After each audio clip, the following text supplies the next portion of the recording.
acesso a essa aula, vocês podem retornar lá no Meet para fazer a gravação. E aí, professor? Beleza, Andrezinha? Então vamos lá, né?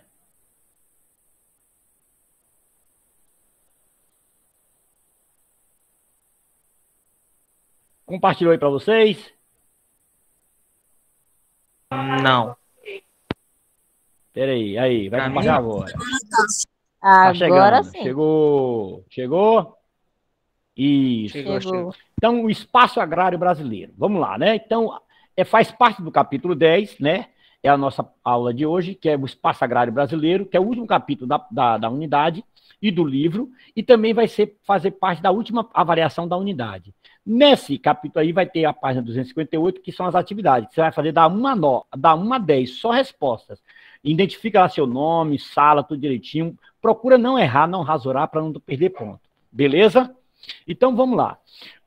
O Brasil sempre foi um país de atividade agrário-exportadora. Aqui é um país de atividade agrário-exportadora. O Brasil sempre se preocupou em produzir, né? Em intensificar a sua atividade agrícola. Ou seja, sempre se preocupou em produzir, e o Brasil não se preocupava e de forma assim bem tradicional, de forma bem rudimentar, assim, em forma de plantation. Lembra que a gente estudou agricultura mundial, os plantations, né? Latifúndios, mão de obra barata, muita mão de obra, pouca mecanização. Então o Brasil sempre se preocupou assim. Quando foi que isso foi mudar? A partir de 1930, né, com a queda da Bolsa de Nova York ali, o crash, né, a depressão econômica, que o Brasil começa a se industrializar, e essa industrialização começa a chegar ao campo, e aí o Brasil começa a se modernizar. Mas vamos entender um pouquinho a historicidade dessa agricultura brasileira. Né, o Brasil foi formado por chamados ciclos econômicos, né, que foi ajudar na configuração do território brasileiro. Quais foram esses ciclos econômicos, professor? O ciclo econômico da borracha, o ciclo econômico do café, do algodão, do cacau, né, da cana-de-açúcar. Então, era sempre uma atividade gigantesca, né, latifundiárias, grandes propriedades rurais, geralmente produzindo uma só cultura, ou seja, a monocultura. Essa foi a forma do Brasil. E aí, né, uma herança deixada aí da colônia exploratória portuguesa, né, dos portugueses. E aí, a partir de 1964, né, vai começar a ser questionado essas grandes fazendas, esses grandes latifúndios. E aí aparecem as primeiras políticas de reformas agrárias e as políticas de reforma do campo, né? E aí concedendo aí o modo rural, né? Dividindo a estrutura fundiária brasileira em modo rural, em minifúndio, em empresa rural e latifúndio por exploração ou por dimensão. Beleza? Então, o que seria esse modo rural? Uma pequena propriedade que uma família pudesse sustentar. Isso seria um modo rural. O minifúndio é uma pequena propriedade que não é necessário que a pessoa precisa sobreviver dela, mas que seja uma pequena propriedade. Uma empresa rural, o nome já diz, né? Uma grande fazenda com grandes atividades produtivas, né? Diversificação no cultivo e também voltado para uma agroindústria. Geralmente, a empresa rural ela tem uma agroindústria. Por exemplo, o cara tem uma grande plantação de cacau e ele extrai a polpa do cacau para fazer ali a polpa, né? Para industrializar ali a polpa. Então, isso pode ser considerado uma empresa rural. E latifúndio por dimensão e por exploração e por dimensão, é aquela vasta área lá que um cara tem lá 1.000 hectares e ele só produz 100. Então, isso é um latifúndio, né? Por exploração. E o latifúndio por dimensão é aquele cara que tem 1.000 hectares e ele não explora nada, está tudo lá encapoeirado. E ele não explora nada. Então, isso é um latifúndio por dimensão. Depois, com o passar do tempo, né? O governo brasileiro começou a modificar o planejamento rural, ou seja, dar novo encaminhamento, né, à estrutura fundiária brasileira. E aí mudou. Em 93, o modo rural passou a ser modo fiscal. Né? O que mudou diretamente no modo rural para o modo fiscal? O governo manteve aí uma área até de 1 até 10 hectares, né? Ele começou a dimensionar, a quantificar essa propriedade agrícola de 1 até 10 hectares, passou a ser um modo rural que uma pessoa também pudesse sustentar, né? Oi. É que Yasmin, ela perdeu o e-mail porque ela trocou de celular. Pode entrar com o e-mail normal? Pode, sim. Mas eu vou permitir ela aqui. Vou permitir Yasmin aqui. Um momentinho. Pronto, tá permitida já. E aí, né? O minifúndio é aquela atividade produtiva também, manteve, o minifúndio foi mantido, uma pequena propriedade, seja ela produtiva ou não, mas é uma área pequena, mas faz parte de uma propriedade rural. A pequena propriedade, que não existia antes em 64, passa a existir em 93, que é uma pequena, o que é uma pequena propriedade? Uma propriedade entre 10 e 20 hectares, mais ou menos assim, definindo, né? Que parte da propriedade a pessoa utiliza para produzir alguma coisa e parte dela ela mantém lá como uma área de reserva, etc, etc. Aí surgiu também a média propriedade, né, que está até 100 hectares, foi considerada de 20 a 100 hectares, ela passa a ser considerada uma média propriedade, e a grande propriedade de 100 hectares acima, né, passa a ser grande propriedade. Por que o governo criou isso? Para a questão do imposto, né? Nós sabemos que toda propriedade agrícola, ela paga um imposto, é chamado imposto, né, do INCRA, né, é o imposto de colonização do INCRA, do Instituto Nacional de Reforma Agrária. Então, nós pagamos o INCRA, né, os proprietários. Então, para o cara ter uma pequena fazenda, ele pagar a mesma coisa do cara que tem uma grande, era injusto, né? Então, o governo começa a classificar a estrutura fundiária brasileira a partir dessa tributação que ele vai fazer. Continuando aí. E aí, né, como é que o Brasil está dividido, né? Em 2010, no censo de 2010, o Ministério da Agricultura e Planejamento Agrário e Produtos Agrários, o MAPA, ele, que antes era o Ministério da Agricultura só, né, era o MA, aí agora ele é um MAPA, ele vai classificar a estrutura fundiária brasileira da seguinte forma. Então, nós temos aqui nessa tabelinha, ó, com menos de 10 hectares, nós temos praticamente metade do Brasil, 49,7% das propriedades, elas têm de 10 até menos de 10 hectares. E ocupa quanto? Qual é a área que ela ocupa no Brasil? 2,3%. Olha que coisa interessante aqui. De 10 a 100 hectares, nós temos quanto? 49%, 39,6%, quase 40%. Ocupa quanto da área do Brasil? 17,7%. De 100 a 1.000 hectares, 9,7% das propriedades ela tem de 100 a 1.000 hectares. Mas ocupa quanto? Olha quanto ela ocupa, quase 35% da área do Brasil. E de mais de 1.000 hectares, ó, a quantidade percentual de fazenda, de propriedade que tem de mais de 1.000 hectares, só tem, ó, 0,9%. Mas olha quanto ela ocupa, mais de 45%, né, da área total do Brasil. Ou seja, metade da área do Brasil é ocupada por fazendas com mais de 1.000 hectares. Está vendo como é desigual? Ou seja, muita fazenda, 50% das fazendas, mas só ocupa, ó, 2,3% da área do Brasil. Já, ó, só 0,9% das fazendas, mas olha quanto elas ocupam, ó, quase a metade do território brasileiro, tá vendo? Então, a distribuição de terra no Brasil, por imóveis rurais, ela é totalmente desigual. E essa tabelinha é muito interessante. E aqui, o que é que se tem no Brasil hoje? Aqui é o mapa, aqui é o território brasileiro, o que é que se produz hoje em grande escala? O que é que tem mais? Ó? Nós temos as pastagens naturais, tá vendo? As pastagens naturais, 30%. As pastagens cultivadas, que é aquelas que os caras plantam o capim, o sorgo, né? O material para o gado comer, seja qualquer outro tipo de animal, as pastagens cultivadas, 19%. 21% são florestas e bosques, né? 12% são as lavouras, milho, trigo, feijão, arroz, mandioca, né? As lavouras anuais. 3% as lavouras permanentes, aquelas cacau, café, aquele que você planta e leva 10, 20, 30, 40, 50 anos lá, né? Ele lá. 2% está em área de descanso.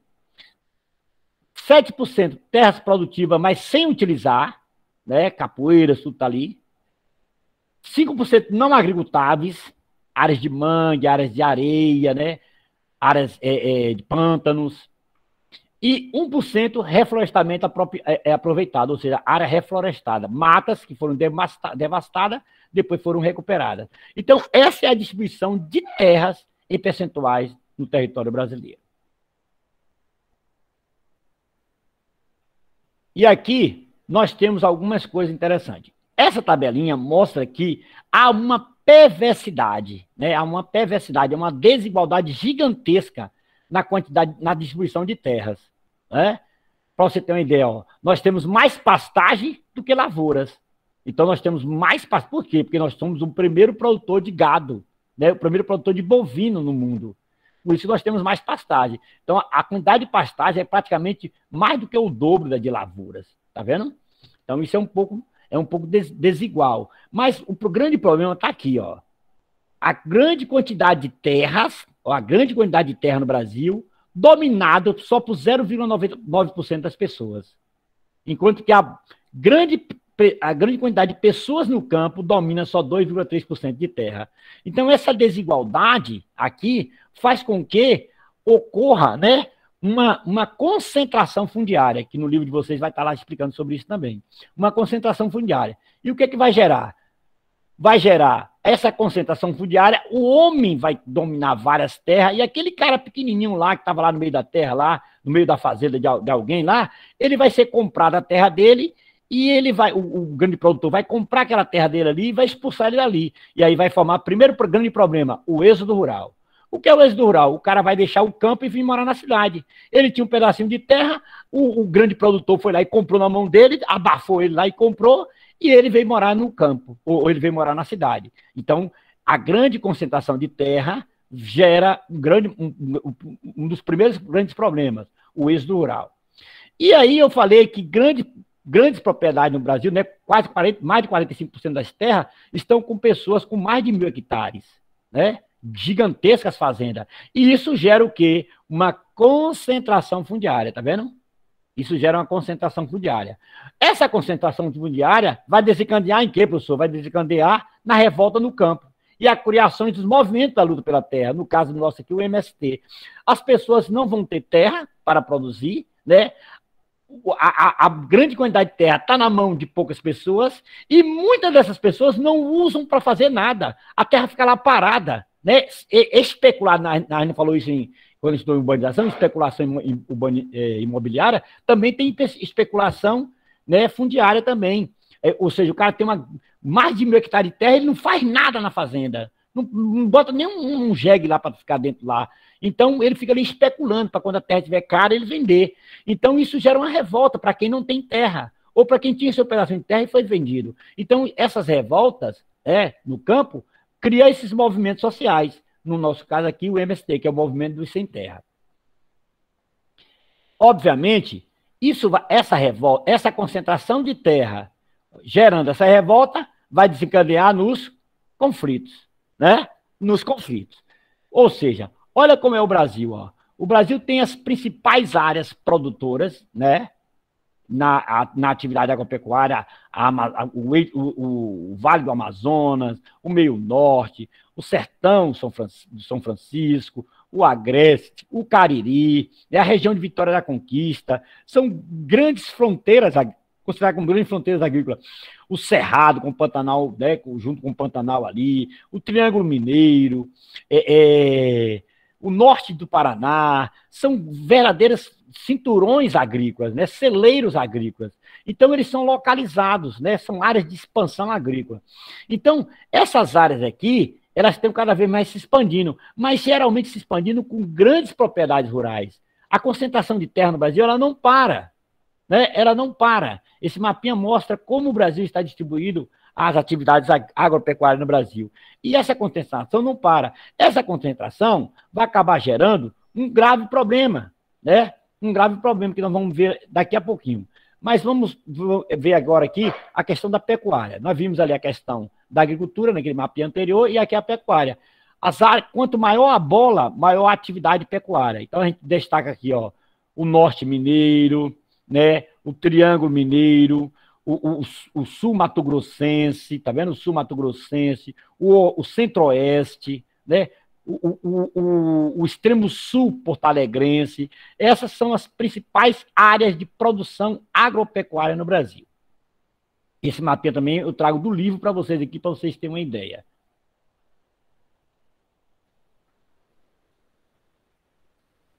Só um momentinho aqui. Não é isso que eu quero mostrar, não. Eu quero botar aqui. Aqui.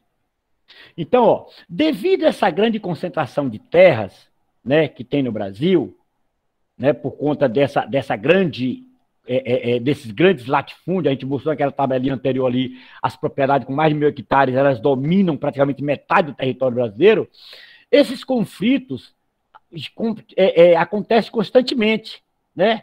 Os conflitos, ou seja, os focos, né, de agitação latente, ou seja, os focos de tensão, né, que existem por conta dos movimentos sem terra, dos movimentos querendo um pedaço de terra.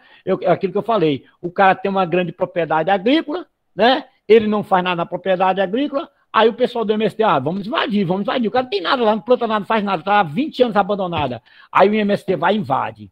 Aí o cara não quer, não vai pelos meios legais para entrar na justiça para pedir a reintegração de posse, né, e retirar o pessoal do MST, vai lá e troca o tiroteio. Aí morre fazendeiros, morre pessoas do MST, né, os membros do MST morrem também, né, os grandes conflitos como o Pontal do Paranapanema em São Paulo, Eldorado do Carajás também teve grandes conflitos, matando muita gente. Um dos mais violentos foi de Eldorado do Carajás, ali no Pará, né, que parece que mais de 38 pessoas do Sem Terra foram mortas. Deixa eu botar esse meu notebook para carregar aqui, um minutinho.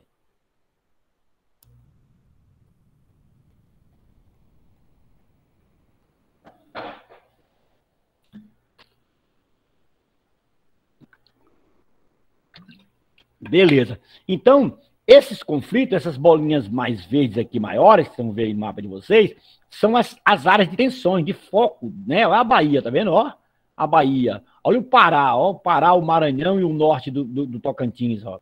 Tá vendo o Pará? Duas grandes concentrações, maior concentração de focos, ó, de tensão, de brigas entre grileiros, poceiros, né? Movimentos sem terra, o tempo todo esses conflitos acontecendo aí por conta dessa concentração fundiária. Ô, professor, e para resolver esse problema, o que é que o governo tem que fazer? O governo tem que fazer a reforma agrária. O governo chega ali na fazenda de Jennifer, tem uma fazenda. Aí chega ali, Jennifer, tem 20 anos, você não fez nada na sua fazenda, está lá 100 hectares abandonada lá e tal. Nós vamos ter que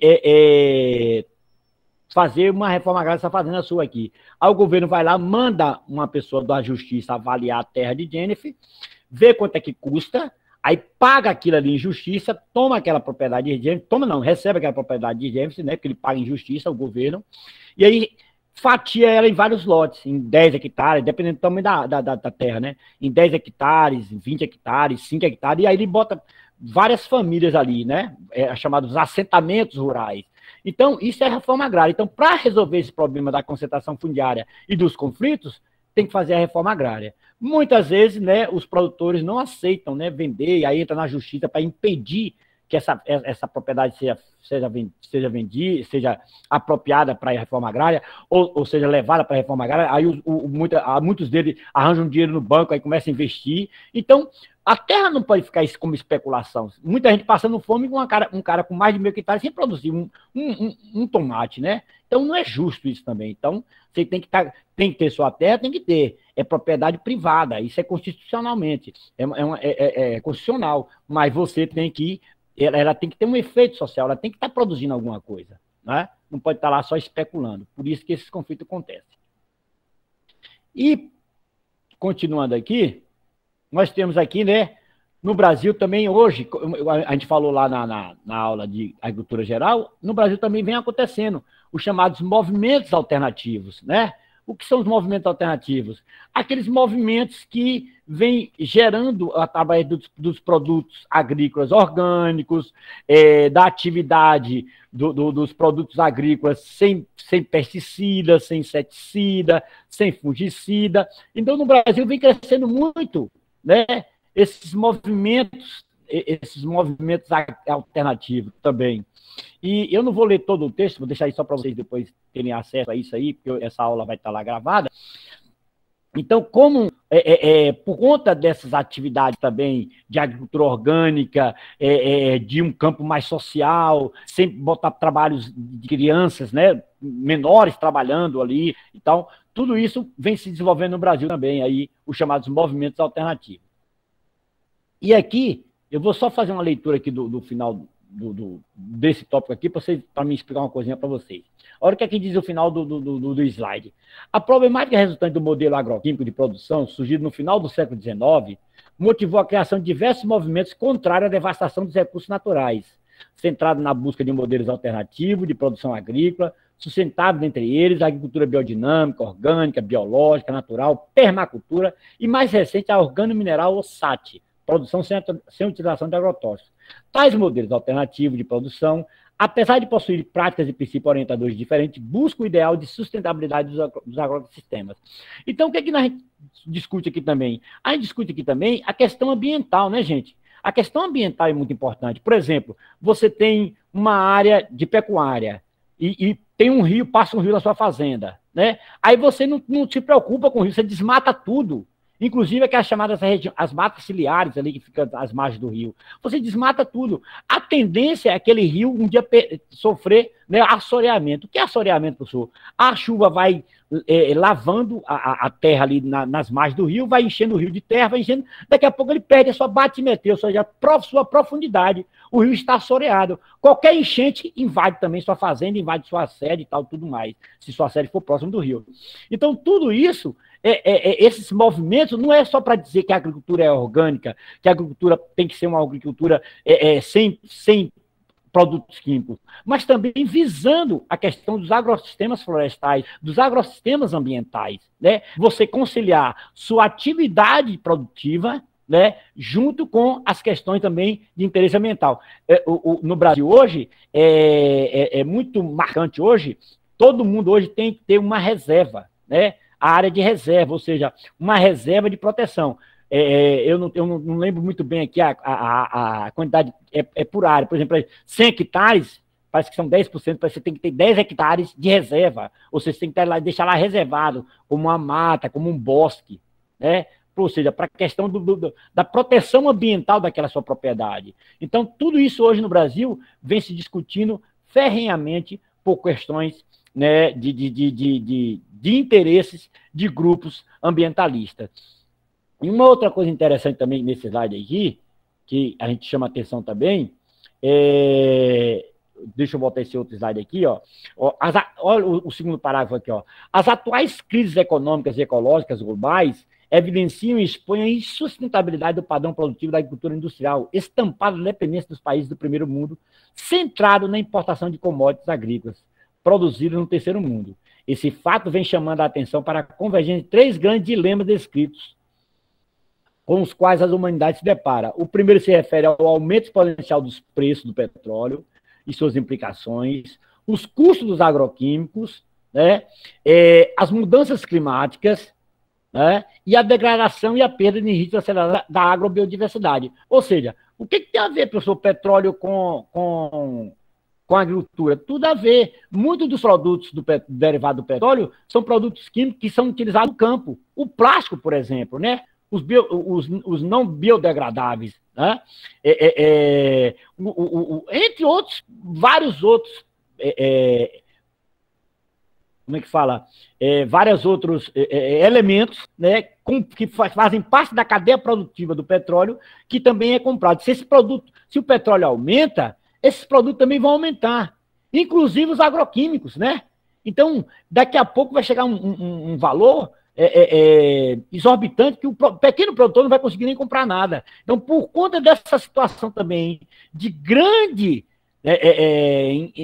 intensividade econômica dos preços dos produtos, os produtores também estão se preocupando mais em produzir algo mais orgânico, algo mais sustentável, algo mais bioagradável, né? Bioagradável, ou seja, eu não vou mais usar, eu não consigo mais comprar um pesticida, eu vou usar um pesticida à base de uma folha qualquer, seja de forma natural e não sintético. Entendeu? Então, tudo isso vem impactando também a criação desses grupos de movimentos alternativos.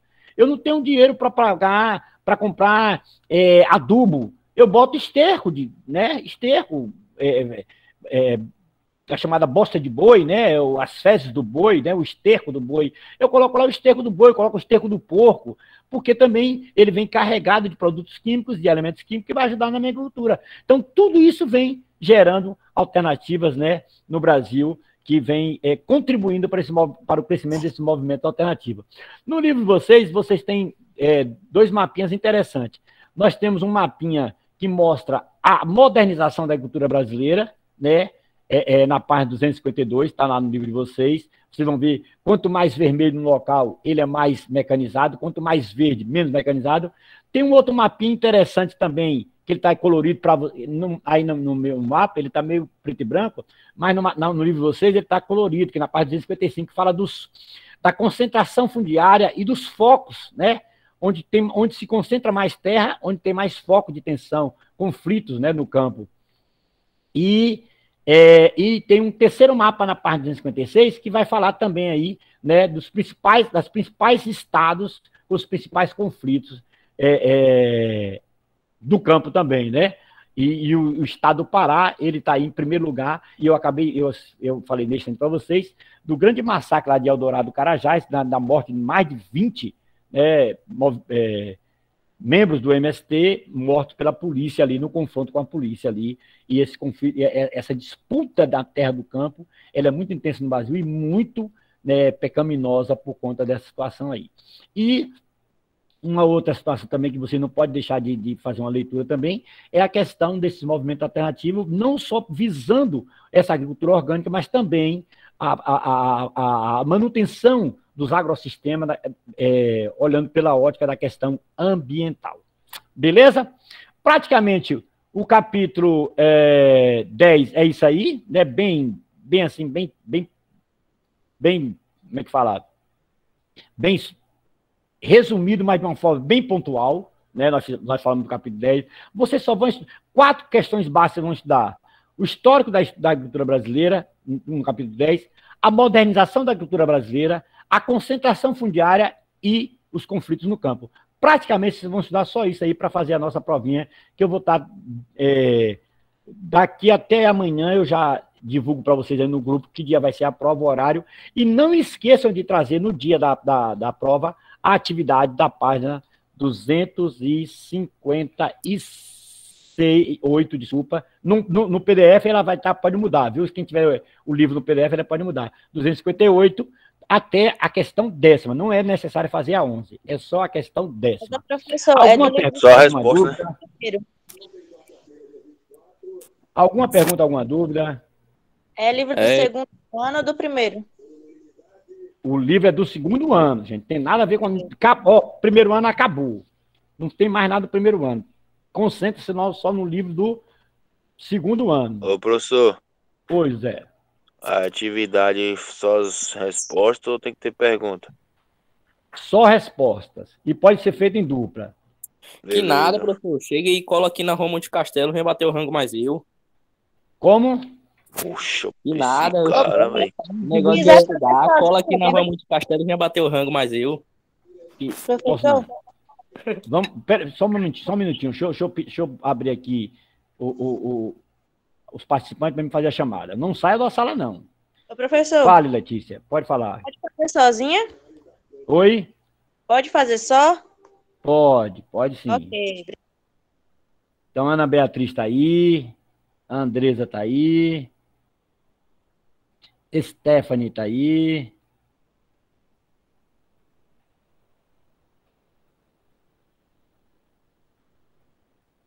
Gustavo está aí. Iago. Íbila. Jennifer. José Arthur. Presente.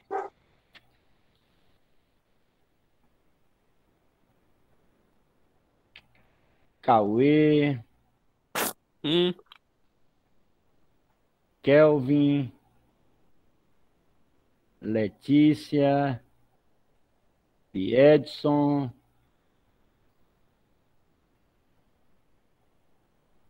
Laura. Maikele. Marcos Vinícius.